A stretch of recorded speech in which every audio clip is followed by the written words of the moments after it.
Hi, welcome to FaceTime. Nope, Facebook Live. That's what we are. We're not FaceTiming, sorry. Welcome to our Facebook Live for Sunday afternoon. Hope everybody is doing well. It is a beautiful afternoon here in Fredericksburg, Virginia, and I've spent most of the day outside knitting. It's been great, but I hope everybody is safe, healthy, and has found a place where they can be comfortable with everything that needs to be dealt with. Okay, so there's a lot of things to talk about today. We're going to talk about cotton yarn, how it works, Rowan cotton, which is our yarn of the month. We've got some interesting little facts that I found out that I didn't know before. I thought it was kind of cool. But before we get to that, I want to tell you what's going on in the store. I'll update you with our hours. They're going to be the same this week as they were last week, Thursday, Friday, and Saturday from 11 till 5. On Mondays and Wednesdays, we have Pam in the shop, and you can sometimes give her a call, and she's going to be with us in just a second as a guest here today. But you can call her during those morning hours, and if she's here, she'll welcome you in. And then if you need to get in contact with us, not in person, emailing is the best way. Shelly will get back to you right away. We can do curbside delivery. Our free shipping promotions have pretty much ended, but we have a flat fee of shipping for $7. So let us know what we can do to help you. To those who have come into the shop the last couple days that we've been open, thanks. It's been great to see you. Thank you, everybody, for wearing your masks and using your hand sanitizer and keeping the social distancing thing at the forefront of what we're doing right now so that we can get over it and get back to all sitting and knitting together. There's not a lot of new product in the shop right now because it's kind of a funny time with shipping. A lot of companies are still a little bit on a lag. We have a lot of things coming in. Those of you who wanted the Rowan yarn for the red, white, and blue flag, that has been ordered. We appreciate how everybody jumped on that. That was very cool. We'll have some more kits. Pam was just in here making up little bags of pearls for the stars. So we'll have those going as soon as the yarn comes in. It's just difficult to anticipate the shipping. I did want to talk about two things. One, we just mentioned last week, we have our one kit for this, or several kits for this Prima shawl made up that has been an absolutely gorgeous shawl. We've seen a couple of them done. We've taken a nice fingering and a kid silk haze and put them together, and those have been well received. There are a lot of people that have said, we love kits, we love kits. We're going to talk about that at the end of the day today and tell you what we're going to do about that, because you all can pick colors. Sometimes you just don't think you can. But we do have some great kits of this knit up. Also behind me, we have this new project that's come in. This is a Fever Dream shawl. I don't know if you can see it, but it's a great big huge shawl that has been really fun to knit. The pattern is on Ravelry. We've got 4 or 5 of them going. This is one that I did. It's made out of felted tweed. We've got some people that are using Little Fox. We've got some people that are using the spun right round. Is that? Yeah, spun right round. And the combinations are beautiful. So if you're interested in getting involved in a project that is large, but it knits so quickly, it's done with a slip stitch. We're going to talk a little bit about slip stitches today. And it goes really fast, and you get a beautiful shawl, the kind that you can really wrap yourself up in. But if you don't like to do that, it comes in a smaller size too, so you can make it smaller. Come on in, we'll help you pick out some great colors, and it's a really fun way to use the different colors and get a chance to experiment with that little bit of color play. So those are kind of the two things that we see, along with the red, white, and blue flag shawl, that seem to be kind of hot in the shop right now. So it is the 1st of June, which is incredible. I can't believe that. And so we have a new project of the month. May 31st. All right, well, you guys are just being picky. I know it's May 31st, but it's the 1st of June. Everybody's got a critic.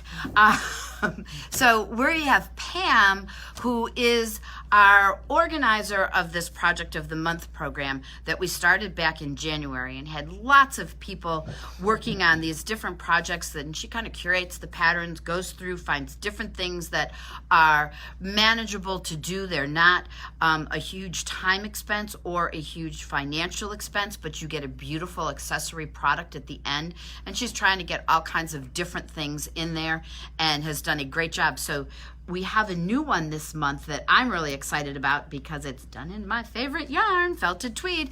But she's going to join me here reluctantly, and we're going to talk about her project that she has picked for this month. So let's see. I'm going to hold up the pattern first. It's a really nice, what do you call this, Pam? A market bag? A project bag. A project bag. And as knitters, we know, and crocheters, we always love project bags. So this is the picture. This is a pattern by Lisa Richardson. She is a designer for Rowan, and that, so she chose felted tweed as a yarn to do this in because that's a Rowan yarn.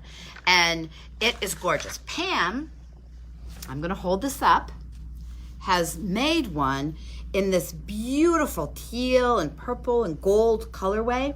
And I believe she's going to tell us how much she enjoyed making it. So I'll hold this up again at the end so you can see it. But Pam, Everybody. there's Pam. I'm looking at this, and I know a lot of knitters would say, wow, that looks really complicated. Look at all the colors that are in that, which is great because the more color, the more fun. But how do I work with all those colors? So explain that to us, Pam. It's all done with slip stitch, so you're just holding one yarn at a time and you're carrying the others up the side. And that side will end up being the seam of the bag anyway, so you don't really see it. So it's really, really simple. You're not working with more than one yarn at a time. Yeah. So it's slip stitching, if you're not in, if you have not really done a lot of the stranded color work that we've sometimes talked about here, slip stitching is a great introduction to color work because you don't have to carry the two yarns. You're slipping stitches. You don't have to knit them all. It goes really fast. You eventually have to knit them all. But it is a really fast project. It's a great size. So, Pam, did you find this went really quickly then, right? It did go quickly, yeah. And it's the same repeat over and over and over again. So once you get the hang of the first few. And it's got a great structure. It's got a side panel in there, right along there, so it's a nice shape. It's not just a flat bag. It's going to hold a lot. And we've picked out some colorways. We, of course, have Pam's colorway that she did. And then from Lisa's pattern, we have her colorway. That's Lisa's colorway. And then we've come up with, we haven't, Pam, and I think this is mine. There's Pam's. And then we have one that's kind of subdued colors. That's for Peggy. That's what I would like. And we have one that's crazy bright colors. That's for Suzanne. So if you would be interested in doing the project of the month for this month, that's what it is. You can certainly pick other colors. We just put those together for ease of when some of you aren't comfortable picking your own. So they're there. You don't have to go away, Pam. The colorways are there. You come into the shop and we can pick out. It takes 5 colors, so it's fun. You get out to really have a good adventure in your color work.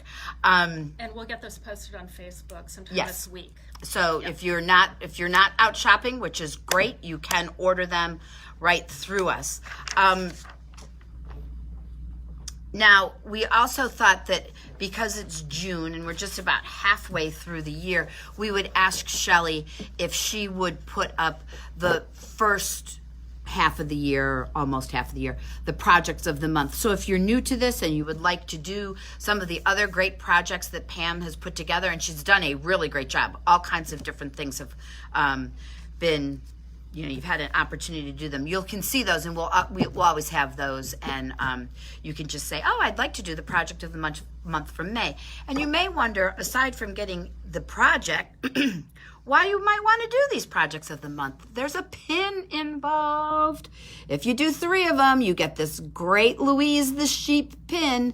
And I don't know if you like to collect pins, but I love to collect knitting pins. It's one of my favorite things. I put them on my knitting bag, and I just think it's really cool. And then when you go to shows and stuff, people stop and you can have a pin discussion. It's just fun. So that's this month's project of the month, and we can field any questions. It'll be posted sometime this week. So please let us know if you would like to be involved in that. So after our project of the month, we go to our yarn of the month. And our yarn of the month is always a Rowan yarn. You know, we're a flagship store for Rowan, and so we like to feature one of their beautiful yarns every month. And this month is a cotton yarn. It's called Handknit Cotton. It's their worsted cotton yarn. And I'm going to talk specifically about this in just a second, but before I do that, I just want to give you a little background on cotton yarn versus, wool or acrylic yarn. So cotton yarn has an interesting history. It's short, it's very brief. There's 2 lines to it. The first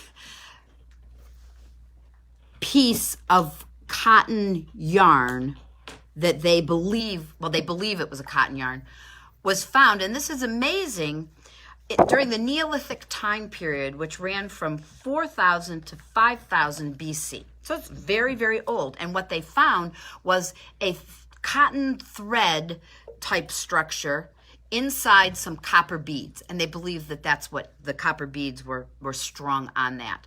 So people have been using cotton for a really long time in their apparel and accessories, and how it's been around and it works like a charm. It hasn't faded from popularity.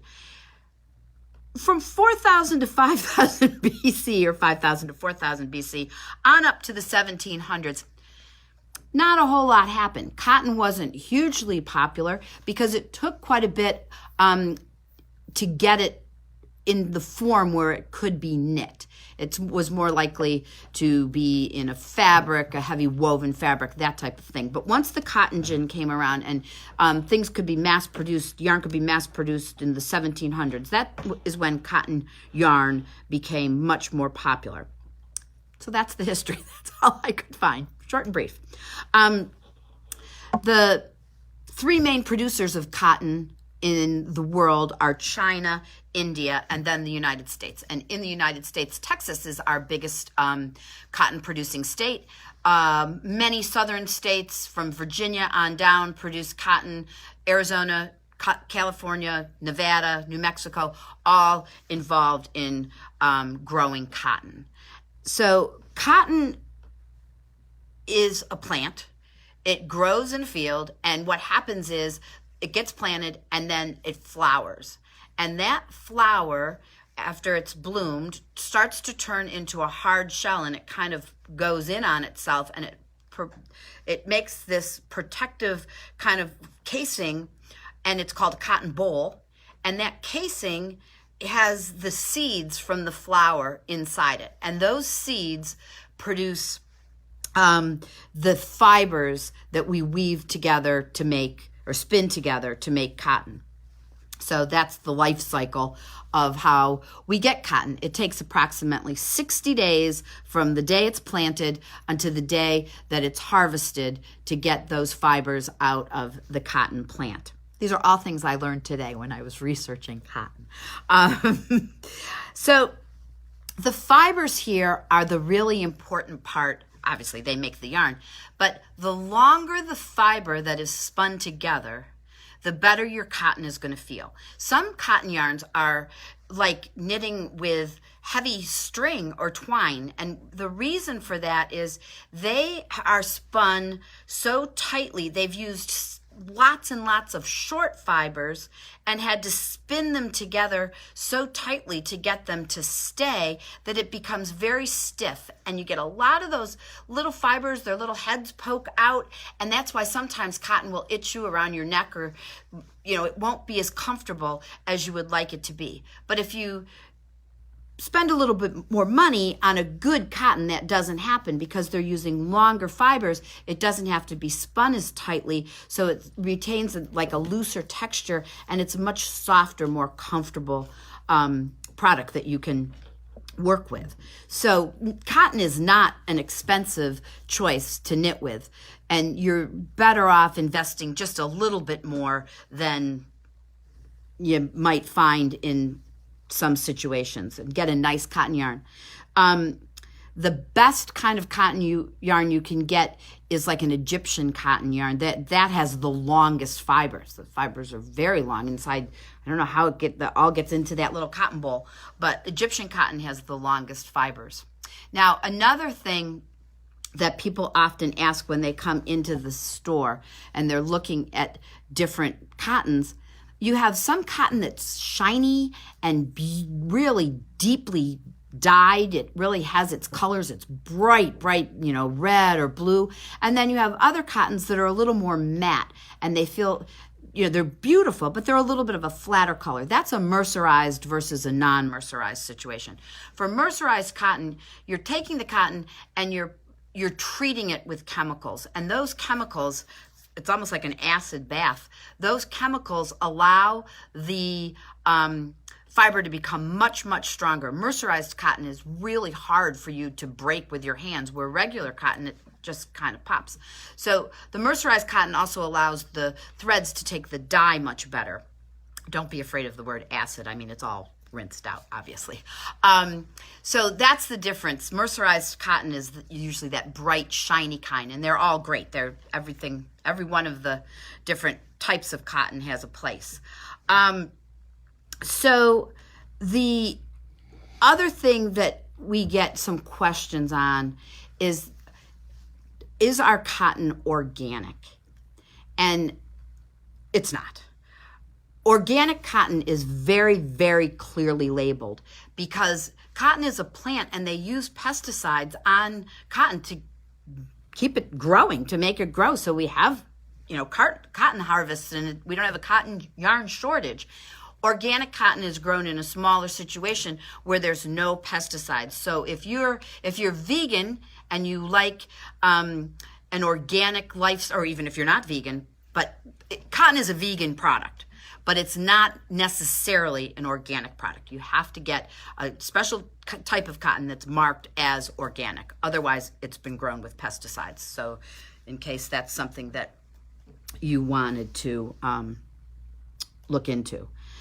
The properties of cotton are interesting. Cotton is a plant along with like linen and hemp and bamboo. They're called a cellulose yarn versus a protein yarn, which is an animal-based yarn like wool or yak, alpaca, that kind of thing. Cellulose yarns take heat away from the body. That's why we use so much cotton yarn in the summer. That's why you can make a nice baby blanket out of cotton and wrap that baby up, and the baby, doesn't have heat stroke. It literally takes the heat away. And that doesn't mean that you can't use cotton in the winter, but it certainly is, for our purposes, we sell a lot more in the summer because people are making those garments, and it will help with your heat management. It also, another really interesting property of cotton yarn is that it has no memory. So with wool, you can stretch it and you can scrunch it, and it'll go right back into its original shape or close to it. Cotton does not.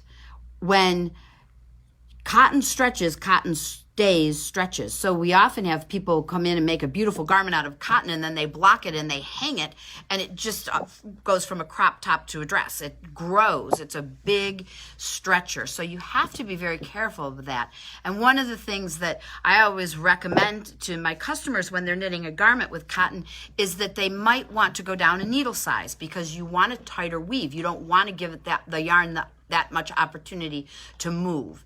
And another way you can kind of correct that stretch from the cotton is to do a textured stitch rather than a stockinette stitch. If you have lots of knits and purls and stuff in there, that tends to tighten it up and hold it together quite a bit longer than if you do not. Another property of cotton yarn is that the edges don't roll like wool edges roll. So if you're starting a garment, you know that if you're making a sweater, you usually have to do like some ribbing or something, a seed stitch along the bottom. Otherwise, you go and get that nice little roll of yarn. Cotton doesn't do that. So lots of summer patterns that you look at, you cast on and you start right into your pattern, and that's kind of nice. You don't have to do a 2.5-inch rib. That's a nice property of the cotton. Most cotton is, cotton is completely washable. Most cotton can go into the dryer. Cotton, everybody thinks cotton, it's going to shrink, it's going to shrink, it's going to shrink. The best way you can take care of any shrinkage is obviously do a swatch and then wash it and see what happens. But you can put cotton in the dryer, and sometimes if you remove it just before it's like completely dry, when it's still just a little bit damp, you won't get any shrinkage at all. But everybody should always swatch cotton. Some cottons don't hold the dye as well as a wool yarn, especially if they're not mercerized. So you want to make sure it's not going to bleed your darker blues and reds and that kind of thing. And you can always take care of that in a swatch, which a lot of knitters don't like to do, including me. But it is a good idea, and to test it, wash it, and dry it to make sure you test for that shrinkage. But cotton is pretty much a washable and go in the dryer type of yarn. So our cotton that and if you have any other questions about cotton, I will try to answer them. I think that's about as much as I know as far as cotton in general goes. But I want to talk specifically about our Rowan cotton. I'll pick this color right here. This is the hand knit cotton. It is their worsted. They have several cottons that they have out. They're all beautiful. They have one, what's that one called that has the great colors? What's that made with? Oh, the glacé. The cotton glacé. That's the mercerized one that has the deep, beautiful, vibrant colors. It's a smaller gauge than the hand knit. But there are, I believe there's like 23 different colors of this yarn. It's 50-gram ball. The yardage on it is 93 yards, and it is a great price point. It's around $7 for this yarn. It makes beautiful, beautiful, beautiful baby clothes. It does a lot more than baby clothes, but what we have are people that come in and say, "Where's your baby yarn?" Well, we don't have a baby yarn section, but this is a yarn that we often recommend because the child is not going to get too hot in it. It's easy care. It's beautiful to knit. It's soft. It's just really a nice, calm fiber to work with. It feels so good in your hands.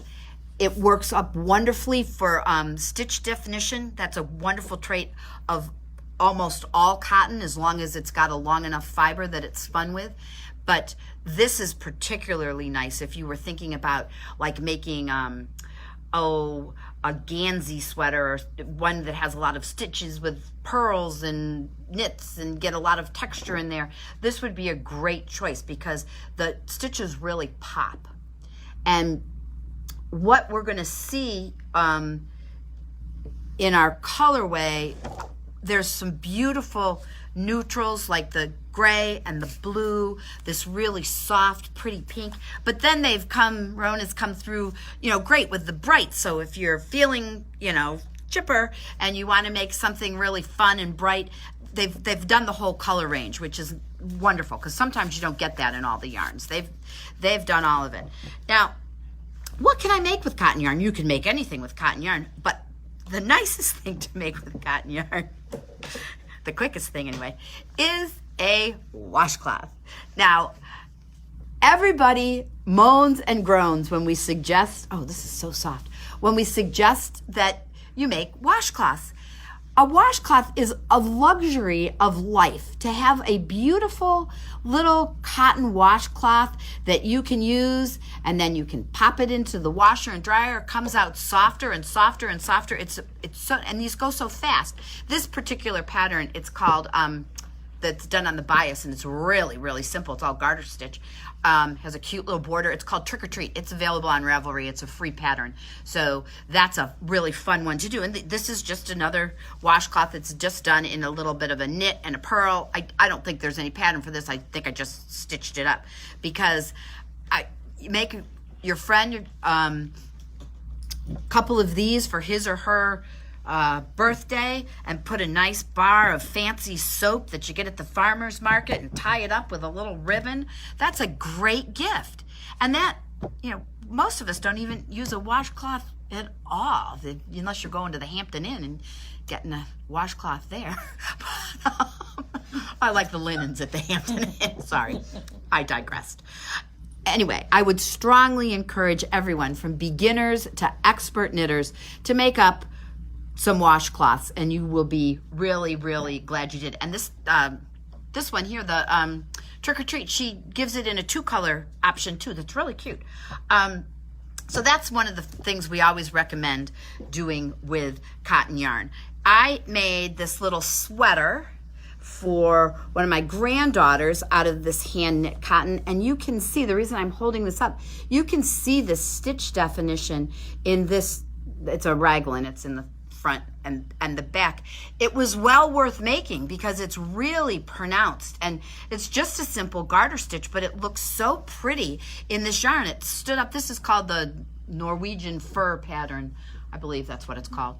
And it's a great pattern because it's got from birth to like 12 in it. It's one of those ones that has all the sizes, which is really nice. But I wanted to show you those 2 examples of things so you could just see how nicely the stitches really do hold up.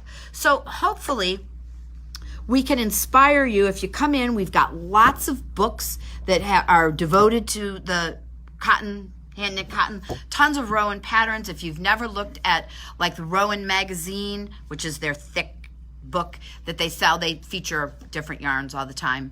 Belinda Garcia wants to know, what brand of cotton do you suggest for washcloths? This hand knit cotton you can get out of, because it's worsted, so it knits up quickly. You can do, those washcloths were done on a size 6 or size 7 needle. It went size 7. It went really quickly. So if you buy 2 of these, you can get 3 washcloths. That's how that goes. And they're so soft. Sometimes if you go to the big box stores and get what they recommend, there's a certain brand or maybe 2 brands that they recommend for cotton washcloths. That's the yarn that's made with those teeny little fibers, and as you wash it and use it, it doesn't get any softer. It gets scratchier and scratchier because those fibers start to loosen and all those little heads of the fibers start picking up out of the twist. We talked about ply last week. This is a 4-ply. Works up really nice. You're not going to get any pilling. It's going to lay quite nicely. That's part of what gives the great stitch definition. So I hope you can come in and look at some of our suggestions. You can look online. If you're not on Ravelry, you can just Google, sweater patterns made with cotton, because most of them will come up with some cool different things that have some texture in them, and we'll make it fun. These are also wonderful for our crocheters. If you're doing the characters that are so popular right now, we have Suzanne that does a lot of those in the store and is so great with it. This is the yarn that she often recommends if that's the gauge that is required, because it just knits up or crochets up so beautifully. So hopefully, I see my time is up. Hopefully you have enjoyed this and learned something, and will be inspired to either start a new project or go get something and finish it, which we all should probably be inspired to do. But I hope everybody is doing well. Please come in and see us. We miss you. Give us a call just to say hi. Reach out on social media. We love to the contact. I think we're going to get through this. I think we're all going to be back together again soon, sitting around this table, having one of Pam's beautiful spreads with cheese and crackers and knitting and laughing and everyone being together again. But thanks. Next week, what are we doing next week, Peg? Next week, we are going to talk specifically to all of you who are so afraid of picking out colors for a project. We're going to do a little intro to color theory. Now, color theory is a big subject, so it's not going to be as extensive as it could be, but it's certainly going to be, I'm going to give you some tips, some hints, talk just a little bit about the color wheel and try to get you to be a little bit more comfortable. You can't make a mistake. Yarn is not judgmental. It's not going to tell you you made a mistake. So just take a risk and go for it. If you don't like it, take it out and try something else. But all of you are, I always feel badly when somebody says, well, I can't pick out my own yarn. Yes, you can. I promise you can. So we're going to try to see if we can't get you all a little more comfortable with that. So that will be next week's. And then we are in the queue. We're going to be talking about doing some blocking. And then I can't remember what else. But that's what's coming up. So thank you again. Thank you very much. Stay safe. And we all hope to see you all very, very soon. Thanks. Bye-bye.